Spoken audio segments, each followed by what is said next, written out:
Hello दोस्तों, आदर्श सीडू learn and enjoy channel में आप सभी का स्वागत है। आज हम आप लोगों के सामने एक प्रश्न लेकर के आए हैं। प्रश्न ये है कि साबित करें कि किसी समकोण त्रिभुज में बड़ी भुजा का वर्ग अन्य दो छोटी भुजा के वर्गों के योग के बराबर होती है। यह प्रश्न आपके लिए एग्जाम की दृष्टि से बहुत ही महत्वपूर्ण है। ये उत्तरीय प्रश्नों में पूछा जाने वाला प्रश्न है और 5 नंबर का प्रश्न है। तो आप वीडियो में शुरू से लेकर के अंत तक बने रहे। में है, मुट्ठी में है, तो आप शुरू से लेकर के अंत तक वीडियो में बने रहें। हम लोग शुरुआत करते हैं। इसमें ये एक समकोण त्रिभुज दे रखा है ABC, एक समकोण त्रिभुज है। इसमें साबित करना है AC का वर्ग, AC के स्क्वायर, ये सबसे बड़ी भुजा है, AC के स्क्वायर बराबर AB के स्क्वायर और प्लस BC के स्क्वायर, यही चीज। तो साबित करने के लिए हम लोग क्या करते हैं, इसमें एक रचना लेते हैं। रचना में हम लोग क्या करते हैं, कोण B को AC पर एक लंब डाल देते हैं। कोण ये जो शीर्ष B है, शीर्ष B से AC पर लंब डाला, इसका नाम रख लिया BM। क्या किए हैं रचना, याद रखिए क्या किए हैं, शीर्ष B से AC पर BM लंब डाला। बस इतना ही काम हमने किए हैं। तो यहां लिखना है, जो काम किए हैं वो यहां पर लिखना है। क्या लिखेंगे, लिखेंगे शीर्ष B से AC पर लंब, क्या नाम दिए इसका, BM, लंब BM डाला। ठीक है, इतना काम करना है। अब हम लोग इस सवाल को सॉल्व करते हैं। यहां आप हल लिख सकते हैं या यहां पर प्रमाण लिख सकते हैं। जब सवाल सॉल्व कर रहे होते हैं तो उसको प्रमाण भी कर सकते हैं, प्रमाण लिख सकते हैं। यहां पर हम लोग को करना क्या है, ये जो छोटी त्रिभुज है, इस छोटी त्रिभुज को बड़ी त्रिभुज के समरूप करना है। ऊपर में एक त्रिभुज है AMB और यहाँ एक बड़ी त्रिभुज है पहले से ABC।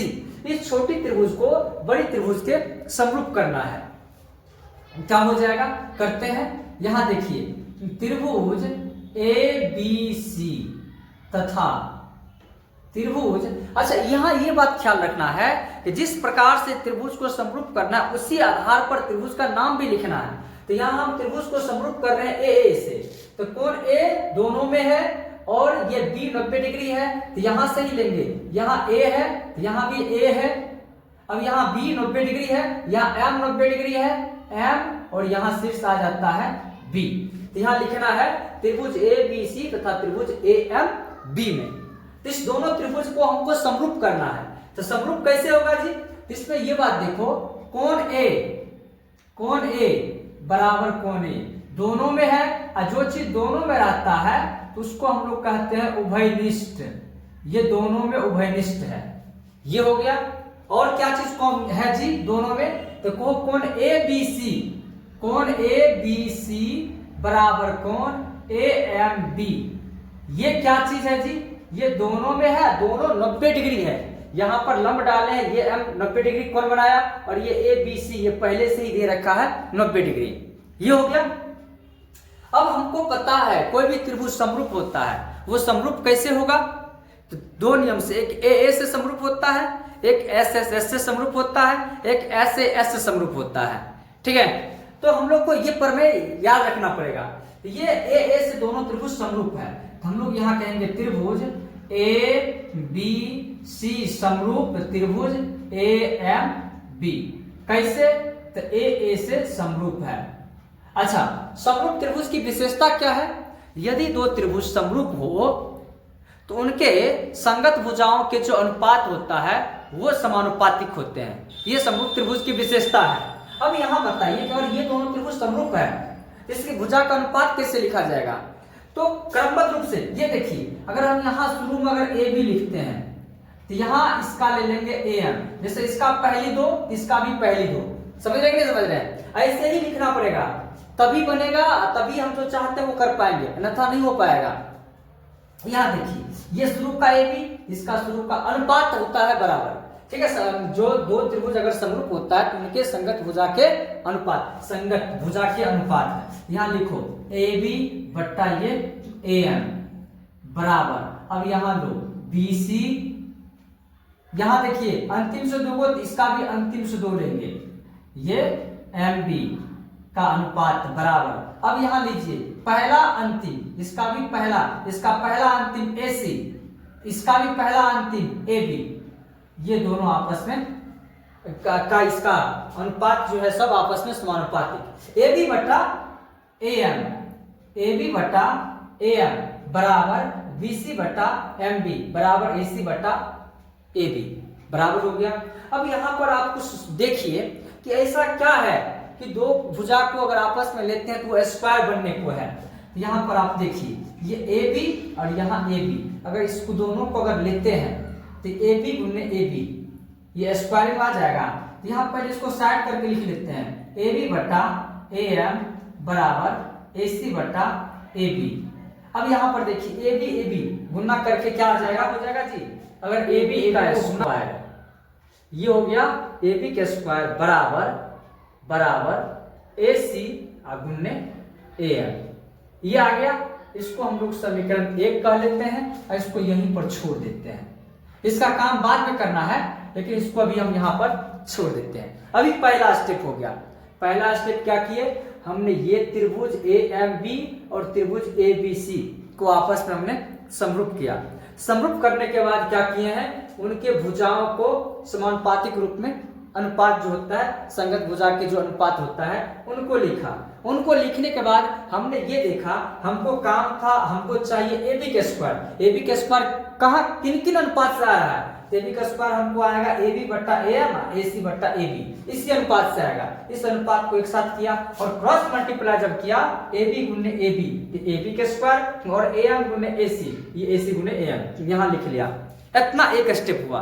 अब दूसरा स्टेप हम लोग क्या करते हैं, अब ये नीचे में जो त्रिभुज है BMC, इस त्रिभुज को क्या करते हैं, फिर से बड़ा त्रिभुज के समरूप करते हैं। अब यहां लिखते हैं पुनः ABC, त्रिभुज ABC, यहां त्रिभुज का चिन्ह हुआ, त्रिभुज ABC तथा त्रिभुज, यहां देखो कैसे लिए हैं, ये देखिए C लास्ट में, इस त्रिभुज का भी C है लास्ट में, B समकोण बीच में है, इसका M समकोण बीच में है, तो लेंगे कैसे जी, यहाँ इस जगह पर इस त्रिभुज का जो नाम लेंगे हम लोग लेंगे BMC।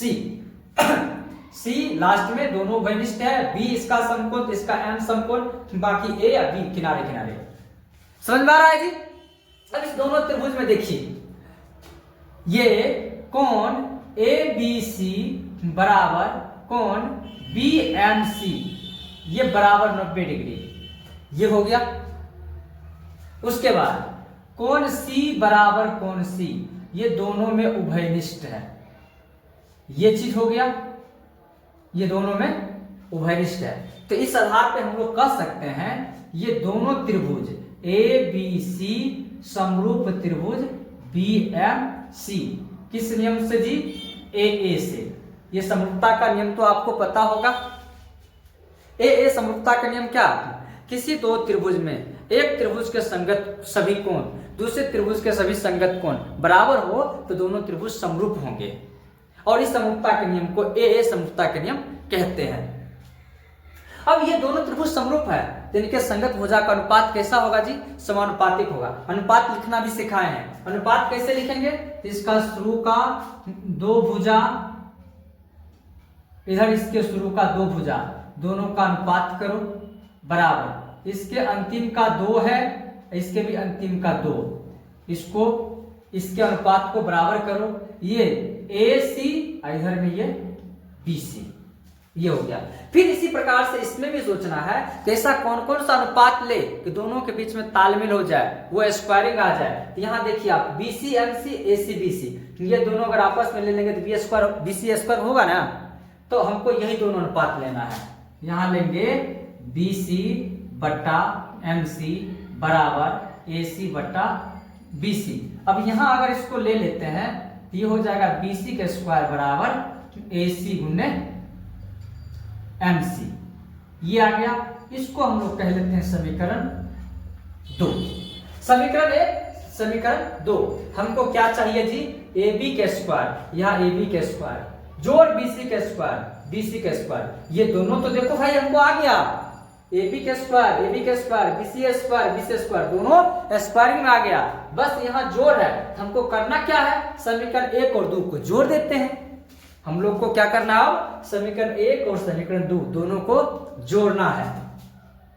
तो हम लोग क्या करते हैं, समीकरण 1 प्लस समीकरण 1 और समीकरण 2 को जोड़ देते हैं। तो जोड़ने पर क्या होगा जी, तो कहो AB के स्क्वायर, इधर में नहीं होगा, ठीक है, तो हम इधर यहां लिखते हैं, क्या हो जाएगा, AB के स्क्वायर बराबर AC गुने AM, और इधर में दिया है BC के स्क्वायर बराबर AC गुने MC, ये हो गया। अब दोनों का अगर जोड़ लेते हैं तो ये हो जाएगा AB के स्क्वायर प्लस BC के स्क्वायर बराबर ये AC गुने AM प्लस ये AC गुने MC, ये आ गया। अब इसको हम लोग सॉल्व करते हैं, ये हो जाएगा AB के स्क्वायर प्लस BC के स्क्वायर, इस दोनों में AC कॉमन है, अगर AC कॉमन ले लेते हैं तो ये AM प्लस MC। अब यहां पर देखिए ये AM plus MC, AM plus MC बराबर क्या होगा जी, AC, AM प्लस MC बराबर AC, होगा कि नहीं, तो यहाँ AM प्लस MC है, तो ये हो जाएगा AC बराबर AC गुने AC, ये AB के स्क्वायर प्लस BC के स्क्वायर बराबर AC गुने AC, ये AC का स्क्वायर, यही चीज तो हमको साबित करना था जी, AC के स्क्वायर बराबर AB के स्क्वायर प्लस BC के स्क्वायर, मतलब दो छोटा जो भुजा है, दोनों भुजा के वर्ग का योग बड़ी भुजा AC है, इसके बराबर हो गया। या हम इसको ऐसा भी कह सकते हैं, समकोण त्रिभुज में कर्ण के वर्ग बराबर एक भुजा को अगर लंब कह लेते हैं तो लंब के वर्ग प्लस दूसरी भुजा को अगर आधार कह लेते हैं तो आधार के वर्ग के बराबर होता है। आ गया, ये अब यहां पर लिखना है प्रूव्ड। ये बिल्कुल 5 नंबर का प्रश्न है, 5 नंबर का प्रश्न है, दीर्घ उत्तर ये प्रश्न है, आप समझ गए होंगे। अगर समझ गए होंगे तो एक चीज तो बनता है, इतना देर हम आपको ये समझाए हैं, इतना समय दे रहे हैं, तो आपके लिए एक चीज तो बनता है, कम से कम लाइक कर दीजिए और साथ में कुछ कमेंट कर दीजिए अगर समझ गए हो तो। बहुत बहुत धन्यवाद वाचिंग करने के लिए।